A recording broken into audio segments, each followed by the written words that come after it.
Imran Imran Pratapgarhi.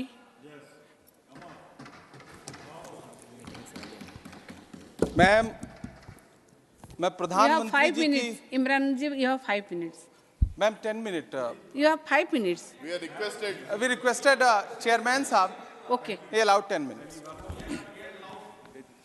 Ma'am, प्रधानमंत्री जी की सैकड़ों बार थपथपाई गई मेज के बीच अंतरिम बजट पेश किया गया और बड़े बड़े दावे किए गए। देश ये कैसा बनाया आपने, लूट कर पैसा बनाया आपने, देखिए जलते दिए भी बुझ गए, अजब दीपक राग गाया आपने। मैम, पूरा सदन अमृत काल के बजट की चर्चा कर रहा है, मैं तो गरीबों की रोटी और दाल के बजट की चर्चा करूंगा। तुम्हारी फाइलों में गांव का मौसम गुलाबी है, मगर ये आंकड़े झूठे हैं, ये दावा किताबी है। मैं इस बजट को अमीरों का अमीरों के लिए पेश किया गया बजट कहूंगा। इसमें गरीबों के लिए कुछ है ही नहीं। नौकरी मांगने वाले नौजवानों पर लाठियां बरसाने वालों, आपने इस बजट में युवाओं को क्या दिया? आपने पुरानी पेंशन बहाली की मांग करने वालों को क्या दिया? सालों से अपने लिए छत तलाश रहे लोगों को आपने इस बजट में क्या दिया? और फिर आपको पूरी उम्मीद है कि पूरा देश आपके इस पेश किए गए बजट पे लहालोट हो जाए, तालियां पीटे, मंगल गान गाए। कैसे संभव है? मैं सदन में खड़ा होकर के इस बजट पे चर्चा करते हुए कहना चाहता हूं कि इस बजट में फुटपाथ पर रहने वाले, छप्परों में रहने वाले, झुग्गियों में रहने वालों के लिए क्या है, उनके लिए क्या है? जो प्रधानमंत्री के किए गए वायदों की बाट जोह रहे हैं। हर साल फरवरी की खूबसूरत सुबह और सजी हुई संसद से बरसते हुए झूठे वायदों की जवाबदेही कौन तय करेगा? कौन बताएगा कि 2022 में प्रधानमंत्री जी जो सबको पक्का मकान देने वाला वायदा किए थे उसका क्या हुआ? लोगों के सरों पर छत देने वाले प्रधानमंत्री जी के जुमलों से अलग उन्हें यह क्यों नहीं दिखता कि राज्यों में बैठे हुए उनके नुमाइंदे लोगों के सरों की छतें उजाड़ रहे हैं? उत्तर प्रदेश हो, असम हो, जम्मू कश्मीर हो, मध्य प्रदेश हो, भाजपा शासित राज्यों के बुलडोजर न सिर्फ लोगों के घरों को उजाड़ रहे हैं बल्कि कुचल रहे हैं लोकतंत्र को, संविधान को, अदालतों के मेयार को। मैम, मैं आंकड़ों की बाजीगरी से अलग हट करके इस बजट पर एक बात कहना चाहता हूं।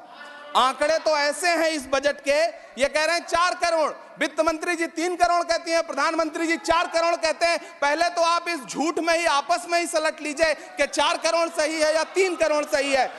मैं आंकड़े तो ऐसे हैं इस बजट के मैम कि जो सुने वो बस पथराई आंखें लेकर किंग कर्तव्य विमूढ़ हो जाए। लेकिन झील में पानी बरसता है हमारे देश में, झील में पानी बरसता है हमारे देश में, खेत पानी को तरसता है हमारे देश में, जिंदगी का हाल खस्ता है हमारे देश में, दूध महंगा खून सस्ता है हमारे देश में। मैम, रोजगार, महंगाई, किसान, मनरेगा, पेट्रोल डीजल के दाम, गैस सिलेंडर के दाम, फसलों की एमएसपी की गारंटी, इन सब जन सरोकार की बातों से इस बजट का कोई लेना देना नहीं। हमारे ट्रेजरी बेंच के साथी हंगामा कर रहे हैं। मैं तो कहना चाहता हूं मैम, वो एक बार इनके एक नेता एक गांव में गए और उन्होंने गांव में कहा कि गांव वालों आओ, मैं तुम्हारी समस्याएं समाप्त करना चाहता हूं। गांव वाले इकट्ठा हो गए। नेताजी ने गांव वालों से कहा बताओ तुम्हारी 2 समस्याएं बताओ, मैं दोनों समस्याओं का यहीं पे समाधान करूंगा। तो गांव वालों ने कहा साहब हमारी पहली समस्या है कि हमारे यहाँ कोई हॉस्पिटल नहीं है। तो नेताजी ने मोबाइल निकाला, कहीं फोन मिलाया और मिला के फोन पे पता नहीं क्या कुछ कहा कि यहाँ गांव में हॉस्पिटल नहीं है, हॉस्पिटल तुरंत, यहाँ हॉस्पिटल चाहिए। गांव वाले खुश हो गए कि 1 मिनट में यहाँ हॉस्पिटल आ रहा है। अगली समस्या के बारे में उन्होंने, नेताजी ने गांव वालों से कहा कि मैंने आपकी पहली समस्या समाप्त कर दी, दूसरी समस्या बताओ। तो गांव वालों ने कहा साहब इस गांव में कोई भी मोबाइल का नेटवर्क ही नहीं है। ये है इनके काम करने का तरीका, ये है झूठ बोलने का तरीका। इन्होंने वायदे किए बड़े बड़े, जो 10 साल के इनके वायदे हैं मैं उनके बारे में बात करूंगा। वायदों से ज्यादा इनके नारों पे बात करूंगा। पहला नारा था बहुत हुई महंगाई की मार, अब की बार मोदी सरकार। आइए इस नारे की समीक्षा करते हैं। पेट्रोल, डीजल, गैस, ये तो बड़ी बड़ी बातें हैं। आटा, चावल, दूध, दही, पनीर, छाछ, सब चीज पे जीएसटी। अरे ये फिल्में टैक्स फ्री करने वाले लोग कफन तक पर जीएसटी लगा रहे हैं और ये गरीबों की बात करते हैं। मैम ये सरकार झूठ की सरकार है। ये सरकार के जितने दावे हैं सब खोखले हैं। आज प्रधानमंत्री जी कह रहे थे सबका साथ सबका विकास। ये कैसा सबका साथ सबका विकास है कि मौलाना आजाद नेशनल फेलोशिप आपने बंद कर दी, आपने माइनॉरिटी डिपार्टमेंट का बजट घटा दिया। आप कह रहे हैं सबका साथ सबका विकास। आप बात करते हैं बेटी बचाओ बेटी पढ़ाओ। हमारी आंखें हाथरस से लेके कठुआ से लेकर के और देश की जंतर मंतर की सड़क वो देख रहे हैं जब हमारी ओलंपिक पदक लाने वाली बेटियों को प्रधानमंत्री की चौखट पे अपना मेडल रख देना पड़ रहा है। इससे शर्मनाक क्या हो सकता है। मैम कृषि विकास दर जो 2014 में 4.6% थी, इस वर्ष गिरकर 1.8 कैसे हो गई? क्यों हर दिन 31 किसान आत्महत्या करने को मजबूर हैं? ये सरकार उन पर क्यों बात नहीं करती? कीमत तो बहुत बढ़ गई शहरों में धान की, लेकिन विदा ना हो सकी बेटी किसान की। मौका मिला तो लोगों ने कुर्सी के वास्ते तस्वीर ही बिगाड़ दी हिंदुस्तान की, और आज बड़ी बड़ी बातें कर रहे हैं। मैं यहां पर आपसे खड़ा होकर के मैं अंत में इतना कहना चाह रहा हूं कि वित्त मंत्री जी ने बजट में ट्रेनों के डिब्बे को वंदे भारत कोच में बदलने का एक प्रस्ताव रखा अपने भाषण में। ठीक है, ये सुनने में कानों को बहुत अच्छा लगता है, लेकिन मैम ये सरकार ट्रेनों की सुरक्षा के बुनियादी मुद्दों पर एक शब्द नहीं बोलना चाहती। बालासोर हादसे में घायल हुए लोगों की चिता की राख अभी तक ठंडी नहीं हुई है। वंदे भारत के वीडियो पोस्ट करने वाली ये सरकार कभी भारत की जनरल डिब्बों की, रेलवे के स्लीपर क्लास डिब्बों की वीडियो अगर पोस्ट करे ट्विटर पे तब समझ में आए। बिहार से, इलाहाबाद से, लखनऊ से दिल्ली आने वाली, मुंबई जाने वाली ट्रेनें देख लीजिए, उनकी हालत देख लीजिए, तो आपको लगेगा कि ये वही ट्रेनें हैं। आज स्थिति ये है कि रेलवे स्टेशन तो छोड़िए, रनवे पर खाना खिला रही हैं आपकी प्राइवेट एयरलाइंस। अभी आपने जुर्माना लगाया है, नोटिस दिया है एक एयरलाइंस को। यह स्थिति आपने करके रख दी है ट्रेनों की, एयरलाइंस की। ऐसे में मैम कागजों पर तो आप कितना भी वंदे भारत और बुलेट ट्रेन सर पर दौड़ा लीजिए, लेकिन असल में भारत की ट्रेनों की डिब्बों की सवारियों की हालत देखने लायक है। अगर सरकार खुली आंखों से उसे देखना चाहे तो देखे और उनकी स्थिति सुधारे।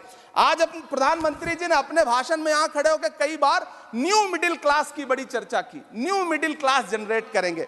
लेकिन मैं तो यहां खड़ा होकर के सरकार से कहना चाहता हूं कि न्यू मिडिल क्लास का जुमला अपने पास रखिए। यह बताइए कि जो पुराना मिडिल क्लास है उसके साथ आप कैसा व्यवहार कर रहे हैं। आज उसकी स्थिति क्या है? आप अमीरों के कर्जे माफ कर रहे हैं, उद्योगपतियों के कर्जे माफ कर रहे हैं, और यहां स्थिति यह हो गई है कि जो मिडिल क्लास, उसकी जो रोजमर्रा की जरूरत की चीजें हैं उस तक पर आपने जीएसटी लगा रखी है। आप फिल्में टैक्स फ्री करते हैं, लेकिन स्टूडेंट्स के प्रतियोगी परीक्षाओं के फॉर्म की फीस नहीं माफ कर सकते। आपको बाकी जगहों पर टैक्स लेना है, हर जगह टैक्स लेना है। मिडिल क्लास से आपका कोई रिश्ता नहीं। मिडिल क्लास तो आपसे कह रहा है कि मोहब्बत, भाईचारे के दीवाने दिन ही लौटा दो, वो सस्ती दाल सब्जी के सुहाने दिन ही लौटा दो। ये अच्छे दिन तो अंबानी अडानी को मुबारक हो, हमें ऐसा करो साहब पुराने दिन ही लौटा दो। वो पुराने दिन जो बहुत अच्छे थे, वो पुराने दिन जहां लोग एक दूसरे से मिलजुल करके रहते थे। मैम इलाहाबाद, दिल्ली, कोटा जैसे शहरों में छोटे छोटे कमरों में अभावों के साथ पढ़ाई कर रहे युवा किताबों के साथ गल चुके हैं। उनके हिस्से अधेड़ अवस्था तो आई है, लेकिन नौकरी और रोजगार नहीं आया। हर साल 2 करोड़ नौकरियां देने का दावा करने वाली ये सरकार 10 साल में युवाओं को नौकरियां नहीं दे पा रही है। 20 करोड़ नौकरियों का बोझ है इस सरकार के कंधे पर, और 2024 में देश देखेगा कि उन्हीं 20 करोड़ नौकरियों के बोझ तले दबकर बैठ जाएगी ये सरकार। ये देश देखेगा, क्योंकि जिस ओर जवानी चलती है उस ओर जमाना चलता है। देश का युवा नाराज है, देश का युवा गुस्से में है। ऐसे में उसकी पीड़ा को इस बजट में कहीं भी आवाज देने की कोशिश नहीं की गई। मैं आपके बीच खड़ा हूं, मैं तो वित्त मंत्री जी का भाषण सुन रहा था। यह कहा जा रहा था ये अमृत काल का बजट है, ये अमृत काल का बजट है। ये कौन सा बजट है ये बाद में तय होगा, लेकिन मैं इतना जानता हूं कि ये इस सरकार का अंतिम बजट है, आखिरी बजट है। Please conclude इसके your बाद न्याय का बजट पेश होगा, जिसकी इमरान चर्चा जी, राहुल गांधी जी पूरे देश में कर रहे हैं। न्याय का बजट, 5 न्याय महिलाओं के लिए, युवाओं के लिए, सामाजिक न्याय की बात जिसकी चर्चा पूरे देश में जाकर के राहुल गांधी जी कर रहे हैं, वो न्याय का बजट पेश होगा अगली बार। ये इस सरकार का अंतिम बजट है, अंतिम बजट है। अमृतकाल में गरीबों की रोटी और दाल के लिए इस बजट में कोई प्राविधान नहीं है, कोई चर्चा नहीं है। बहुत बहुत धन्यवाद। Thank you.